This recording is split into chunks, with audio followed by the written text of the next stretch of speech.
കാരണം ഒരു P&L കണ്ടാൽ ഞാൻ ഏത് ആൾക്കും പെട്ടെന്ന് മനസ്സിലാവും നിങ്ങൾ എന്താണ് ചെയ്യുന്നത്.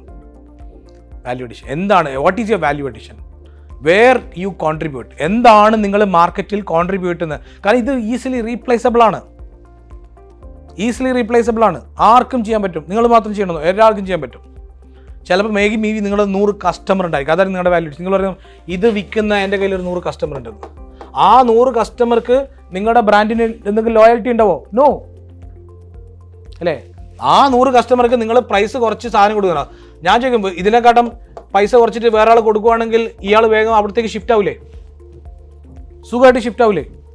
എന്താണ് യുണീക്നെസ് ഉള്ളത്?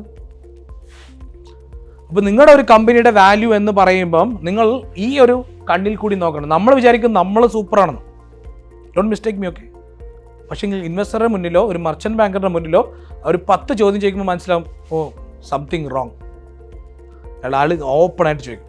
അതിനെപ്പറ്റി യാതൊരു, നമുക്ക് മാത്രമേ, നമ്മളെ വീട്ടുകാർ മാത്രമേ, നമ്മളെ പരിചയമുള്ള നമ്മളെ എംപ്ലോയീസും നമ്മളൊന്നും പറയാം, നിങ്ങൾ എന്ത് വിറ്റ് കഴിഞ്ഞാൽ കൈയടിച്ച് പാസ്സാക്കി തരും. സാറ് സൂപ്പറാണ്, കണ്ടിന്യൂ ചെയ്തോ അല്ലേ? നമ്മൾ ശമ്പളം കൊടുക്കുന്ന സ്റ്റാഫ് എന്തും പറയില്ല, സൂപ്പറാണ് സാർ, അങ്ങനെ തന്നെ കണ്ടിന്യൂ ചെയ്തത്. അവൻ പുറത്ത് പോയിട്ട് പറയും എന്ത് പരിപാടി സാധനം, കഴിഞ്ഞ 20 കൊല്ലമായിട്ട് ഈ സാധനം തന്നെ വിറ്റുകൊണ്ടിരിക്കുന്നത്.